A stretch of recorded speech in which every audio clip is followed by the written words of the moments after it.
আজকে আলোচনা করব গৌতম বুদ্ধ এবং বৌদ্ধ ধর্ম নিয়ে। খ্রিস্টপূর্ব ষষ্ঠ শতকে ভারতবর্ষে তখন বিভিন্ন প্রতিবাদী ধর্মের উদ্ভব ঘটেছে। বৌদ্ধ ধর্ম, জৈন ধর্ম, আজীবক ধর্ম সহ প্রায় 63টি ধর্মমতের কথা সেই সময় বিভিন্ন বৌদ্ধ ধর্মগ্রন্থ থেকে জানা যায়। এই ধর্মমতগুলি বৈদিক ধর্মের বিকল্প হিসাবে এগুলোর উদ্ভব ঘটেছিল। বৈদিক ধর্মের যে আচার সর্বস্বতা, পশু বলি এবং ব্রাহ্মণদের যে একাধিপত্য, তার বিরুদ্ধে বিকল্প পথ হিসেবে বিভিন্ন মহামানবরা যে চিন্তাভাবনা করেছিলেন, তারই ফলশ্রুতি হিসেবে এই প্রতিবাদী ধর্মমতগুলি উদ্ভব হয়।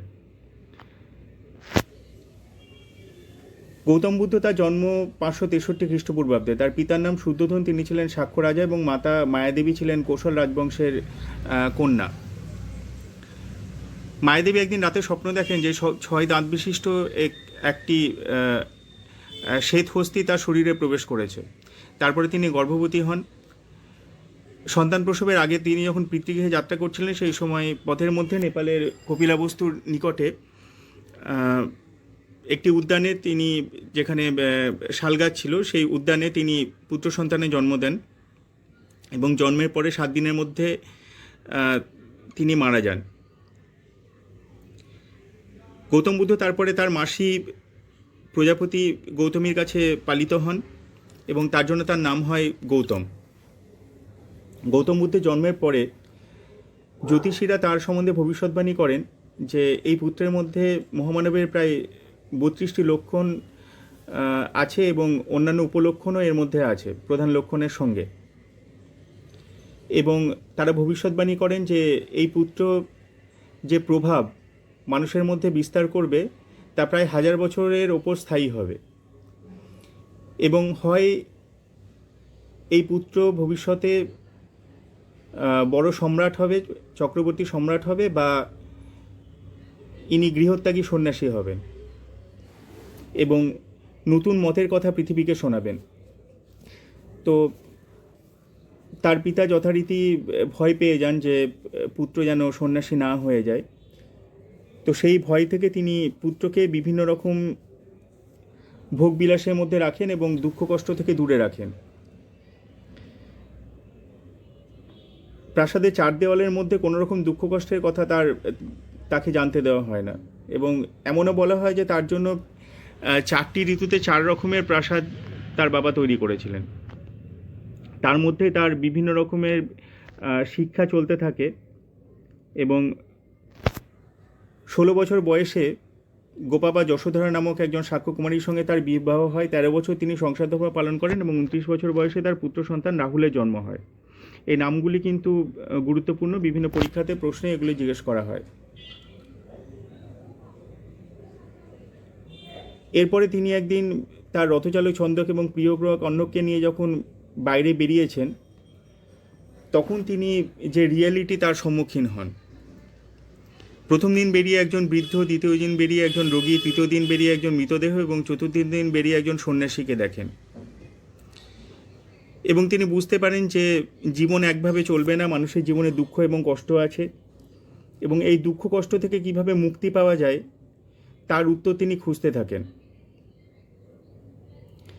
এবং তিনি এতটাই বিচলিত হয়ে পড়েন এই উত্তরের সন্ধানে যে একদিন তিনি এই রাজকীয় ঐশ্বর্য, পুত্র, স্ত্রীকে ত্যাগ করে, যখন তার 29 বছর বয়স, গভীর রাতে তিনি গৃহত্যাগ করেন।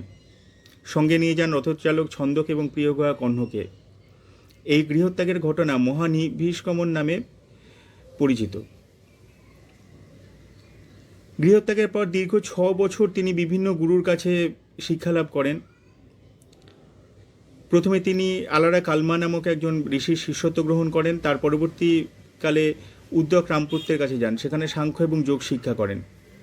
তিনি দীর্ঘদিন কঠোর কৃচ্ছ সাধন এবং তপস্যা করেন, কিন্তু যে প্রশ্নের উত্তর খুঁজতে তিনি গৃহত্যাগ করেছিলেন সেই প্রশ্নের উত্তর তার কাছে অধরা থেকে যায়। তারপর দীর্ঘ 6 বছর পর তিনি তপস্বীদের সঙ্গ ত্যাগ করেন। তখন তার বয়স প্রায় 35 বছর।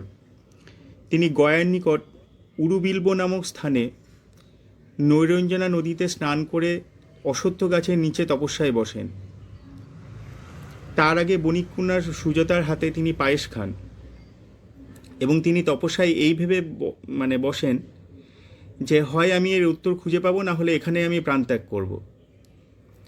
তারপরে দীর্ঘ তপস্যার পর তিনি ওই স্থানে বসে দিব্যজ্ঞান লাভ করেন, অর্থাৎ বোধি লাভ করেন। তাই তার নাম হয় বুদ্ধ বা মহাজ্ঞানী। এই সময় থেকে তিনি তথাগত নামে পরিচিত গৌতম বুদ্ধ বা তথাগত নামে পরিচিত হন, এবং ওই স্থানকে বলা হয় বোধগয়া বা বুদ্ধগয়া, এবং ওই অসত্য বৃক্ষকে বোধিবৃক্ষ নামে পরিচয় দেওয়া হয়। পরবর্তীকালে জানা যায় যে মহারাজ শশাঙ্ক এই বোধিবৃক্ষ কেটে ফেলেন। বোধিলাভের পরে তিনি বুদ্ধগয়া থেকে সারনাথে গমন করেন, এবং সারনাথের মৃগদাবে 5 জন অনুগামীর সঙ্গে তার পরিচয় হয়, এবং তিনি তাদের মধ্যে ধর্মমত প্রচার করেন। সর্বপ্রথম প্রচার করেন কৌন্ডিন্যকে, তিনি হলেন তার প্রথম শিষ্য, এবং একে একে ভদ্রিক, অশ্বজিৎ, কাষ্প এবং মহানাম এই 5 জনকে তিনি প্রথম ধর্মমত প্রচার করেছিলেন। এদেরকে বলা হয় পঞ্চভিক্ষু, এবং এই ধর্মপ্রচারের ঘটনা বৌদ্ধ ধর্মকে বা দর্শনে ধর্মচক্র প্রবর্তন নামে পরিচিত। তার দীক্ষিত প্রথম সন্ন্যাসিনী হলেন তার বিমাতা গৌতমী। এরপরে প্রায় দীর্ঘ 45 বছর তিনি ভারতবর্ষের বিভিন্ন স্থানে উত্তর এবং উত্তর পূর্ব ভারতে ভ্রমণ করেন এবং তার ধর্মমত প্রচার করেন। তার মধ্যে যেমন ছিল মগধের রাজা বিম্বিসার এবং অজাতশত্রু, কোশল রাজা প্রসেনজিৎ, পণ্ডিত সারিপুত্র, ব্যবসায়ী অনাথপিণ্ডক, পতিতা আম্রপালি যেমন ছিল, সেরকম নাপিত উপালিও ছিল। এরপরে 486 খ্রিস্টপূর্বাব্দ বা মতান্তরে 483 খ্রিস্টপূর্বাব্দে, সেই সময় অজাতশত্রু হলো মগধের সিংহাসনে।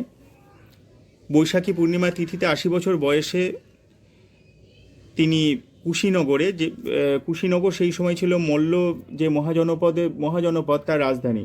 কুশীনগর বর্তমানে উত্তরপ্রদেশের গোরক্ষপুর জেলায় অবস্থিত। তিনি দেহত্যাগ করেন।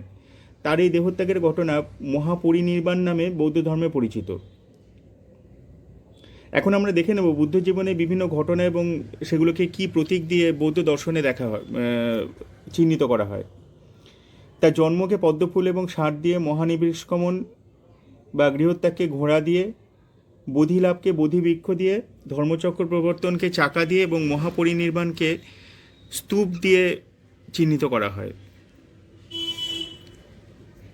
তিনি যে ধর্ম প্রচার করেছিলেন তাতে পঞ্চশীল অর্থাৎ লোভ, হিংসা, অসত্য, দুর্নীতি, অন্যায় এগুলো না করার কথা বলা হয়। এবং বৌদ্ধ ধর্মের স্তম্ভ হলো বৌদ্ধ ত্রিরত্ন, বুদ্ধ, ধর্ম এবং সংঘ, যার জন্য বৌদ্ধ ধর্মের মন্ত্রে পাওয়া যায় বুদ্ধং শরণং গচ্ছামি, ধর্মং শরণং গচ্ছামি, সংঘং শরণং গচ্ছামি। বৌদ্ধ ধর্ম পালি ভাষায় প্রচারিত হয়েছিল এবং সেখানে ধর্মকে ধম্ম বলা হতো। বৌদ্ধ ধর্মে আর্য সত্যগুলোর মধ্যে আছে জীবন দুঃখময়, এবং দুঃখের কারণ হলো তৃষ্ণা বা আকাঙ্ক্ষা। এই তৃষ্ণাকে যদি জয় করা যায় তবে দুঃখ নিবারণ সম্ভব। এখন এই তৃষ্ণাকে জয় করার উপায় কী? সেই উপায় হিসেবে তিনি অষ্টাঙ্গিক মার্গের কথা বলেন, যে অষ্টাঙ্গিক মার্গের দ্বারাই তৃষ্ণাকে জয় করা সম্ভব এবং তার থেকে দুঃখ থেকে মানুষ মুক্তি লাভ করতে পারবে। এই অষ্টাঙ্গিক মার্গ হলো সৎ সংকল্প, সৎ চিন্তা, সৎ বাক্য, সৎ ব্যবহার, সৎ জীবনযাপন, সৎ চেষ্টা, সৎ দৃষ্টি এবং সৎ সমাধি। এখানে একটি টেবিলের মাধ্যমে তার জীবনের গুরুত্বপূর্ণ ঘটনা এবং তার বয়স এবং সাল দিয়ে উল্লেখ করা হয়েছে, যেগুলো বিভিন্ন পরীক্ষাতে কোশ্চেন হিসেবে জিজ্ঞেস করা হয়। জন্ম 563 খ্রিস্টপূর্বাব্দ বা মতান্তরে 566 খ্রিস্টপূর্বাব্দ, মহাপরিনির্বাণ 483 খ্রিস্টপূর্বাব্দ বা 486 খ্রিস্টপূর্বাব্দ, 80 বছর বয়সে। তিনি গৃহত্যাগ করেন 29 বছর বয়সে এবং বোধিলাভ করেন 35 বছর বয়সে। এবং সবচেয়ে উল্লেখযোগ্য হলো যে বৈশাখী পূর্ণিমা তিথিতে তার জন্ম হয়, সেই একই তিথিতে একই দিনে তিনি বোধিলাভ করেন এবং একই দিনে তার মহাপরিনির্বাণ বা মৃত্যু হয়। ভগবান বুদ্ধের মৃত্যুর পর তার ধর্মমত প্রচার এবং তার বাণী সংকলন এই সমস্ত কাজের জন্য বৌদ্ধ সম্মেলন আহ্বান করা হয়। প্রথমেই তার মৃত্যুর পরে সেই সময় মগধের রাজা অজাতশত্রু, তার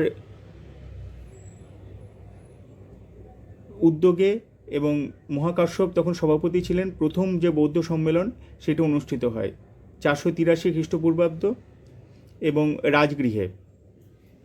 এবং এই বৌদ্ধ সম্মেলনে সূত্রপিটক এবং বিনয় পিটক সংকলিত হয়। এরপরে দ্বিতীয় বৌদ্ধ সম্মেলন হয় 383 খ্রিস্টপূর্বাব্দে বৈশালীতে। শিশুনাগ বংশের রাজা কালাশোক ছিলেন এর উদ্যোগ করেন এবং তার সভাপতি ছিলেন সাবকামী। এবং এখানে স্থবিরবাদী এবং মহাসংঘবাদী এই দুই ভাগে বৌদ্ধ ধর্মের বিভাজন হয়। এরপরে 250 খ্রিস্টপূর্বাব্দে অশোকের উদ্যোগে তৃতীয় বৌদ্ধ সম্মেলন হয়। তার সভাপতি ছিলেন মাগলিপুত্র তিসা বা উপগুপ্ত।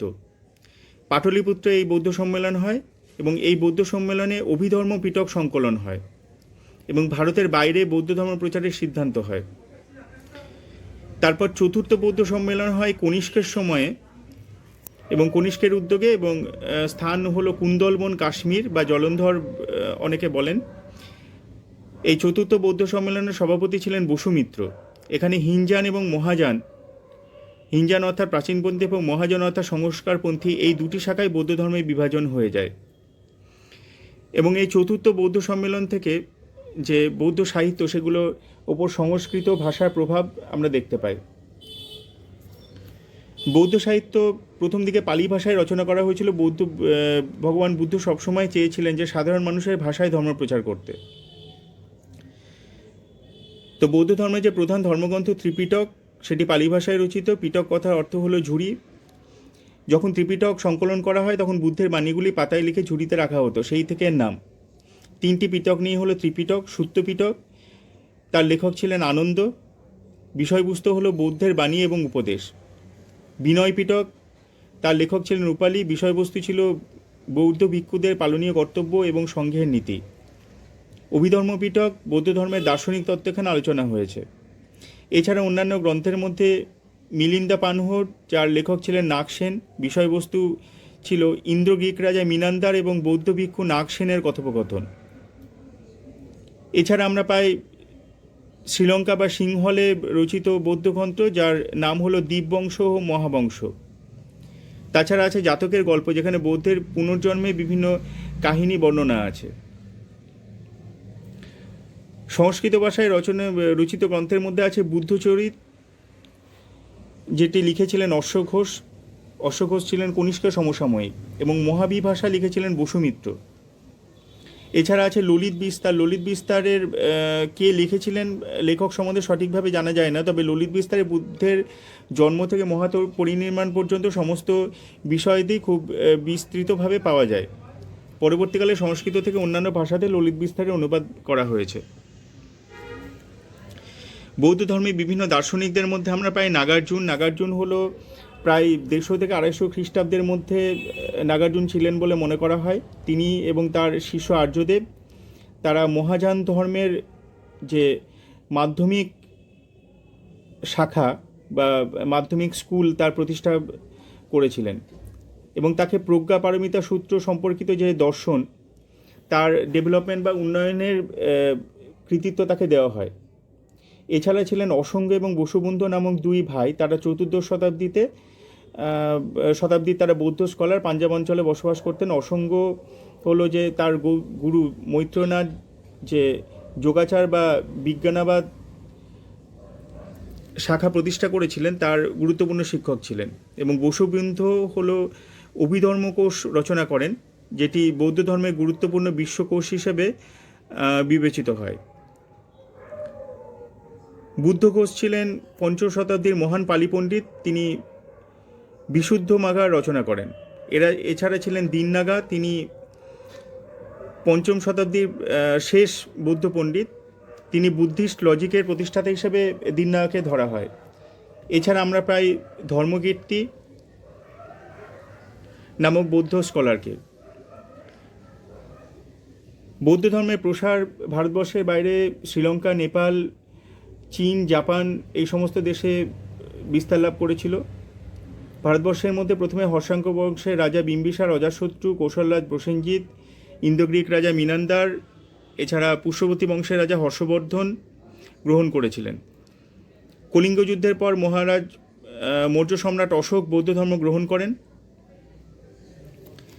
এবং তিনি ভারতবর্ষের বাইরে বৌদ্ধ ধর্ম বিস্তারের জন্য উদ্যোগ গ্রহণ করেন। তার পুত্র মহেন্দ্র এবং সঙ্ঘমিত্রা, কন্যা সঙ্ঘমিত্রা শ্রীলঙ্কাতে বৌদ্ধ ধর্ম প্রচারের জন্য গেছিলেন এবং অশোকের আমলেই বৌদ্ধ ধর্ম বিশ্ব ধর্মে পরিণত হয়। তার পরবর্তীকালে কুষাণ রাজা কনিষ্ক তিনি অশ্ব ঘোষের কাছে বৌদ্ধ ধর্মের দীক্ষা লাভ করেন এবং আমাদের বাংলার পাল রাজারা যেমন গোপাল, ধর্মপাল এবং রামপাল বৌদ্ধ ধর্মের অনুরাগী ছিলেন। বৌদ্ধ স্থাপত্যের মধ্যে আমরা পাই সাঁচি স্তূপ, যেটা মধ্যপ্রদেশে অবস্থিত। এটা 3rd সেঞ্চুরি বিসিতে অশোকের দ্বারা নির্মাণ করা হয়েছিল এবং মনে করা হয় যে এখানে বৌদ্ধের অস্থিভস্য এখানে আছে। এছাড়া আছে কেশরিয়া স্তূপ বিহারে অবস্থিত, যেটা 250 খ্রিস্টপূর্বাব্দে অশোকের আমলে নির্মাণ করা হয়। অরিজিনালি এটা নির্মাণ করা হয় বলে মনে করা হয় এবং পরবর্তীকালে গুপ্ত যুগে প্রায় 200 থেকে 750 খ্রিস্টাব্দের মধ্যে এর পরবর্তী নির্মাণ করা হয়েছিল। এছাড়াও আছে ধামেকা স্তূপ, যেটা সারনাথ উত্তরপ্রদেশে অবস্থিত। এর প্রাচীন নাম হলো ধর্মচক্র স্তূপ। মনে করা হয় যে প্রাচীনতম যে সংস্করণটি সেটা অশোকের আমলে হয়েছিল এবং পরবর্তীকালে এর সংস্করণ হয়ে থাকবে এবং এই স্থানে বুদ্ধদেব তার প্রথম ধর্মচক্র প্রবর্তন করেছিলেন, অর্থাৎ প্রথম শিষ্যদের যে ধর্ম প্রচার তিনি করেছিলেন এবং তার জন্য এখানে স্তূপ নির্মাণ করা হয়েছিল। এবং সারনাথে দ্বিতীয় যে বিখ্যাত স্তূপটি হলো সেটা হলো চৌখণ্ডী স্তূপ। এটা মনে করা হয় যে গুপ্ত যুগে তৈরি করা হয়েছিল। পরবর্তীকালে রাজা টরুরমলের ছেলে গোবর্ধন হুমায়ুনের এখানে আগমনের চিহ্নস্বরূপ এই স্তূপের পরবর্তী নির্মাণ করেছিলেন। বৌদ্ধ ধর্ম সম্বন্ধে কিছু গুরুত্বপূর্ণ তথ্য হলো, বৌদ্ধ ধর্মে উল্লেখিত একজন চিকিৎসক আমরা পাই, তার নাম হলো জীবক। তার উল্লেখ বৌদ্ধ ধর্মে বারবার হয়েছে। তিনি বুদ্ধের সমসাময়িক বিখ্যাত চিকিৎসক ছিলেন। গৌতম বুদ্ধ ভোগবিলাস বা কঠিন কৃচ্ছ সাধন দুটোর মধ্যে কোনোটাতেই বিশ্বাস করতেন না। তিনি মধ্যপন্থা বা মধ্যম পন্থা অবলম্বনের পক্ষপাতী ছিলেন। পরবর্তীকালে গৌতম বুদ্ধকে বিষ্ণুর অবতার হিসেবে গণ্য করা হয় এবং পরবর্তী বৌদ্ধ ধর্মের দার্শনিকদের মধ্যে অতীশ দীপঙ্কর তিনি খ্যাতি লাভ করেন এবং তাকে দ্বিতীয় বুদ্ধ বলা হয়। রবীন্দ্রনাথ ঠাকুর গৌতম বুদ্ধকে শ্রেষ্ঠ মানব হিসেবে বর্ণনা করেছেন।